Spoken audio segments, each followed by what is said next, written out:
episode 7, okay? Not 7, 7, okay? Y'all know how we do right up and through here. As with all my recaps, I recap everything as I watch it. So y'all gonna go ahead and go through the whole show with my black ass. Hope y'all have a little popcorn, something to drink, something to eat, whatever. And let's go ahead and get started with this recap. By the way, disregarding the fact that I'm giving y'all all kinds of double D realness all up and through here, I mean, you can get your life. Go on and get your life. Bam. Okay? I didn't realize this shirt was going to be this low. But you know, if you got it, flaunt it. All right, let's get started. We got Nene and Greg. Now, the thing I forgot to tell y'all in last episode's recap or whatever is the fact that Nene planned this whole trip to go to Savannah or whatever, and it was, I guess it's a bus ride or whatever they're supposed to be taking. She invited all the girls to go. I had completely forgotten to mention it in the video, the recap that I did last week. If you haven't checked out that recap, of course, you guys already know it'll be linked down below, or just look through my videos and you'll see it there. But anyway, so she's getting ready to go to Savannah, and Greg is over there in her little diva room, you know, whatever, walk-in closet or whatever the fuck. I must stop for 2 seconds to say, damn, can a bitch get a room like that? That room is phenomenal. I wish I had this space in my house and I could do some shit like that, or the money or whatever, you know what I'm saying? Anyway, we move on. So she's sitting there talking to him about the rules of the house while she's gone, and she proceeds to tell him that she's supposed to take away her son's phone and his computer when it's time for him to go to bed, and that Greg has a curfew of 8:00 p.m. when she's gone and shit, which I'm assuming that's a joke. I hope it is. But anyway, nothing really real going on in this damn episode except I want that damn room. So next up, we got Kandi and we got Cynthia, and Kandi came over to Cynthia's house because she felt like, you know, after the whole wedding gown situation, the try on with the goons and shit, when Joyce came over and tried to clown on Carmen and shit, that she felt Cynthia would be the right person to talk to, because y'all know that back when Cynthia was trying to marry Peter, there was a whole bunch of drama with, you know, her mama and her sister with the whole marriage certificate. Y'all know they didn't want her to marry Peter or whatever. So she felt like she would be the appropriate person to talk to about it, which I totally agree with, because she's been through the shit. Although Kandi's situation is a whole hell of a lot worse, because Joyce is straight acting a plumb fool, and there's so much more layered in this particular situation. But either way, they sat down, and I'm not gonna even lie to y'all, like when Kandi sat there and was talking to Cynthia and was crying and shit, your girl, who's typically a G, she got a little teary-eyed, little moist around the eyelids, and I was thinking maybe it was something in the air, maybe some dust or whatever, maybe allergies are flared up or whatever, it's a little chilly outside here in St. Louis, whatever, but I felt a little bit for her, got a little wet around the eyelids or whatever, because I mean, that has got to be the hardest thing ever. Think about the shit she's been through with all the people she's fucked with that we know of. You got AJ, I believe that's his name, he passed away, rest in peace, but damn, she's been through a lot of shit, and y'all also reminded me that her mama gave AJ a whole hell of a lot of grief. Now, maybe not as much as she's showcasing on this show with Todd, but it just sounds as though that, her mama got a, vendetta against her actually finding happiness in another motherfucker, okay? I also think there's a little bit of the greed factor involved in that too. Like, she wants to make sure the money train's gonna keep on coming. I'm just saying, I don't see Kandi doing anything to kind of wreck that at all anyway. But either way, Cynthia sat there and was talking about how, you got to get this figured out. You got to try to check your mama and try to put her in check, because at the end of the day, there will be a point in time, just as with Peter, okay, that Todd's gonna get to a breaking point. Because y'all see, Todd's been cool as fuck. He's been chilling, cool as beans, never raised his voice, never disrespected her mama, never said shit, never clown, nothing, okay? But it's only so far you can take a man before a man's gonna try to defend themselves, and they might get a little heated. I'm not saying that he's gonna do that with her mama, but I'm not gonna sit here and say that Todd's gonna sit around and hang out for that. Love is love, but there's only so much of this shit he's probably gonna be able to take, and there will be a breaking point where it will truly affect their relationship, and she could totally lose his ass, which is exactly what Cynthia was trying to tell her. So I totally agree. Look, we all screaming that shit, Kandi. Check your mama, boo. So next up, we're over at Phaedra's office or whatever, and guess who the fuck shows the fuck up? That would be Mama Joyce, trying to get some legal advice or whatever the fuck. Like, I don't even know what the fuck this bitch's problem is, and yeah, I'm calling her black ass out her damn name, because her ass should not have anything to fucking do with anything legal with regard to Kandi. Kandi's a grown ass woman, and you going all around town trying to make this shit more than what the fuck it is, talking about I want to get some legal advice, talking about the prenup. Either way, regardless whatever the fuck happens with Kandi, you have no concern with the prenup, so get the fuck out of her damn business. She goes ahead and sits down with Phaedra. Phaedra looked intimidated as fuck, like, I don't know what the fuck I'm finna get up into to with this motherfucker right here. But I'm gonna humor her because, you know, her and Kandi are good friends or whatever the fuck. So Phaedra and Mama Joyce sit there, have their conversation. Now, my problem with this whole scenario is not only is she all up in Kandi's shit, okay? She's trying to find out legal advice from Phaedra of all motherfuckers.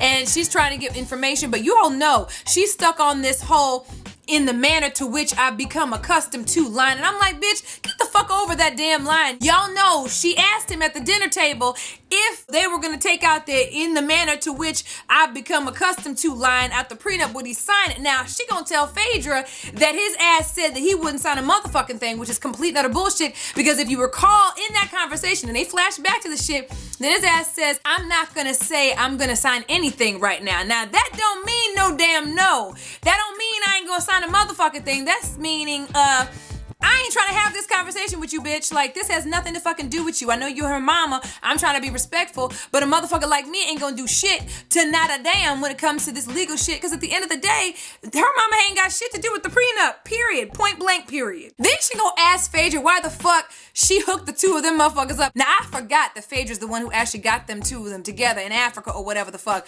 but she gonna straight up ask her why the fuck she got the two of them together out of all the lawyers and shit that she knows, all the successful motherfuckers that she knows. Why would you choose a worker to set Kandi up with? I was like, are you fucking kidding me? Like, the more that Mama Joyce opens her damn mouth, I cannot stand her that much more. Like, I'm starting to hate the bitch, and I'm like, I want to like understand and respect the fact that she's trying to look out for her daughter, but now she on some just dumbass ratchet ass shit. Then she gonna be like, he little, he short, he got a big head. You don't introduce two short people with big heads. Then she gonna tell Phaedra that she didn't end up marrying no short motherfucker with a big head. Y'all know Phaedra wanted to say so much shit, because y'all know Phaedra, you know, she'll kind of give it to you on the slide and shit, but out of respect for Kandi, I know she was trying to bite her damn tongue. But y'all, the more Mama Joyce gets involved in this bullshit, the more I hate her ass, and I just want to like straight up choke her like she wanted to do Phaedra. Next up, we got Kenya and we've got Brandon or whatever the fuck, right? So before, he was her assistant, and now according to the little title on the bottom, that's her best friend. So this motherfucker's trying to get ready. That would be Kenya. She trying to get ready for Savannah, trying to, you know, pack a little bit, trying to figure out what kind of dress she finna have, because you're supposed to have a Southern Belle dress when you go to Savannah and shit. Brandon's ass is up in there, you know, just shooting the shit, you know, egging her on like he fucking does all the fucking time. And what I'm trying to figure out is basically two things. One, does this motherfucker ever go the fuck home? Two, what kind of motherfucking V-neck was this nigga wearing? Like, did y'all see that shit? It was some green motherfucking shit. His V-neck was lower than my motherfucking titty line, and I'm sitting here like, this motherfucker got a U-neck on or some shit. Like, I wish you could fucking find a V-neck that would fit your ass. You ain't got no damn titties to show. And Kenya's motherfucking ass is gonna be like, put it in a bag, twerking in Savannah. Then Brandon's old co-signing ass is gonna be like, Twerking in Savannah. bitch bad. If you don't stop with that bullshit, look, you already got Gone with the Wind fabulous. This twerking in Savannah bullshit is not gonna catch on, boo. And we ain't even gonna go there with this whole shine pack some heat bullshit, because you already know your ass is crazy. So we got, let's see, Porsha's ass and her sister, I think her name is Lauren, and they went to a store, whatever, to try to get some shoes, because she's trying to get ready to go to Savannah or whatever, right? So we know you going through the divorce, girl. We know you've been going through all kinds of shit. We know you almost damn near fainted. We know you have high blood pressure or whatever the fuck bullshit, but now you hiring stylists and shit to try to style you for Savannah. Bitch, it's Savannah. Now, I ain't never been to no damn Savannah, but I know damn well we ain't, you know, it ain't no damn red carpet event or some shit. It's some relaxation type shit. Her delusional ass decides to hire a stylist. In the meantime, her and her sister go to the shoe store, because, you know, she's trying to get herself a little pair of shoes for her to rock in Savannah or whatever the fuck. And not one shoe in that motherfucker is any less than $2,000. And the first motherfucking shoe they show her are some ugly ass gladiator shoes worth $7,000. Talking about some, I would rock them anywhere. bitch, if you don't get your motherfucking priorities in check, your ass is on alimony or whatever the fuck. He's giving you assistance right now. You ain't got no damn place to live. You living with your mama and you looking for some $7,000 shoes. Now, I ain't even gonna lie to y'all. Them boots they picked out, they were like $3,500. Them motherfuckers was bad as fuck. But again, I ask, Why the fuck are you even looking for that type of shoe, that caliber of shoe, and that price of shoe to go to motherfucking Savannah, Georgia, bitch? Get a damn place to live. So we back at Mama Joyce and Kandi again. I guess Kandi wanted to sit down and have a conversation with her, and so I guess they were at her office or whatever. They had a little sit down, and Mama Joyce, I don't know what the fuck is wrong with this bitch for real. Like, the more and more that I see her on this show, the more I hate her ass. And that's me being real on some real shit. Like, this bitch lies on everybody. This bitch was gonna talk about how Carmen was talking about trying to kick her ass. I was like, that bitch said not a damn of the motherfucking sort. In fact, she was respectful as fuck to you considering what the fuck you were trying to accuse her of, because she's talking about she ain't fucking tied, and you sitting here trying to threaten her ass and got your goons all up in her damn face. Then Mama Joyce is gonna be like, they were playing and shit when they were talking all that yin yang. I was like, is this bitch delusional? And then on top of that, she gonna try to tell Kandi she's done with her ass, that now she's done with the situation, she's gonna take herself out of the equation, and that she's also done with Kandi. Really? Really? You just gonna be done with your daughter because her ass don't want to do what the fuck you want her to do and she's happy with somebody else? Fuck out of here with that shit. So Nene has a little get together before everybody heads out to Savannah or whatever in her little clubhouse that she makes sure that everybody knows she's the only motherfucker who has that shit in her neighborhood or whatever. And so it was supposed to be at 11 o'clock, and she has a little friend Monique or whatever the fuck they call her or whatever there. And then Kenya's one of the first people to show up. It's supposed to start at 11, okay? Y'all know how she flipped out last season when them motherfuckers decided to show up like 2-3 hours late for her little shindig in her house that was in LA or whatever the fuck, right? Them motherfuckers were late, and so Kenya's trying to get her ass all worked up all the fuck over again, okay?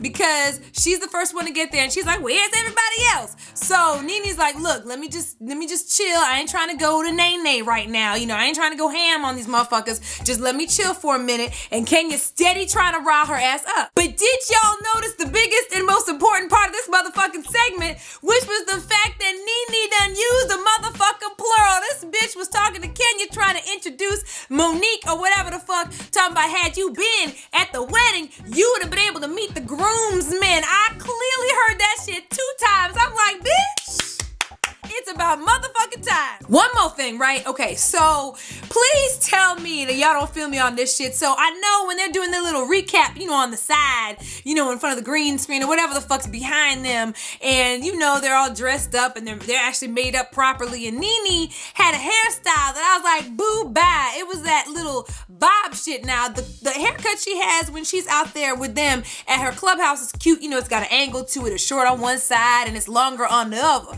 But when she's then doing her little, you know, recapping of the segment, and she's got a full-on straight bob and it's all even on both sides, I was like, bitch, that is not gonna work for you, boo-boo. Get rid of that shit quick. So, you know, she got her little minion Greg out there handing out roses to motherfuckers as they show up. And next, I think it was Cynthia who came up, and she was all excited to see Cynthia's ass, because, you know, that's another one of her minions and one of her little besties or whatever who be sucking a dick and shit. So she comes up and she's late as fuck, but she didn't get ridden like the other motherfuckers did. So next up, I think it was, who was it? Kandi who came up. Now Kenya wants to go ahead and go in and shit. So Kandi comes in, she's late talking about something. I was late. And Kenya's old instigating ass was gonna be like, why the fuck were you late though? For real, like, why were you for real late? And Kandi's ass was like, I was hungry, so I went to Chick-fil-A. Then Porsha's ass is gonna show up late as fuck too.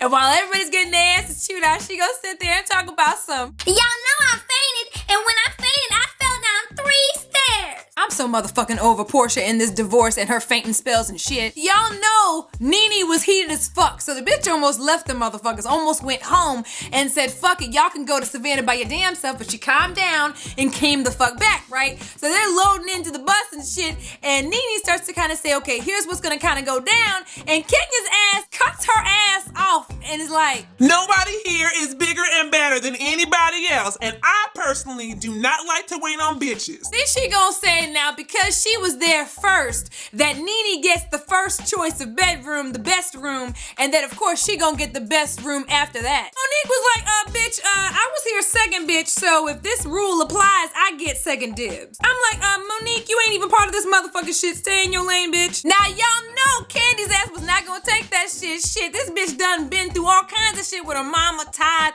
Carmen, or whatever the fuck. She not trying to get some more shit going on with someone else, so this bitch gonna be like, don't nobody give a fuck about what you saying. saying. I was like, yes, bitch. Put her ass in her motherfucking place, okay? Look, after all that shit, they done showed the previews of whatever the fuck's supposed to go on in Savannah. And y'all, I done seen a little snippet where Porsha gets in on Monique's ass. I was like, bitch, bye. You better let her know where her fake ass. Okay, so y'all already know how this goes. Comment down below. Let me know what you think about this week's Real Housewives of Atlanta or anything else I done said in this damn recap. Of course, you guys already know the deal. Next week, we're going to recap Real Housewives of Atlanta. I promise y'all I'm going to get better with Love and Hip Hop.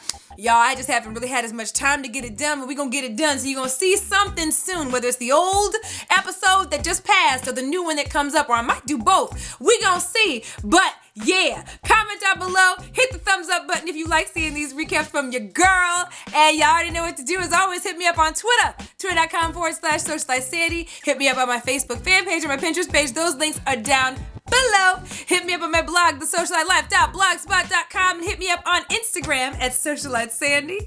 And y'all already know I love y'all. And I will see y'all in the next video. Love y'all. Bye.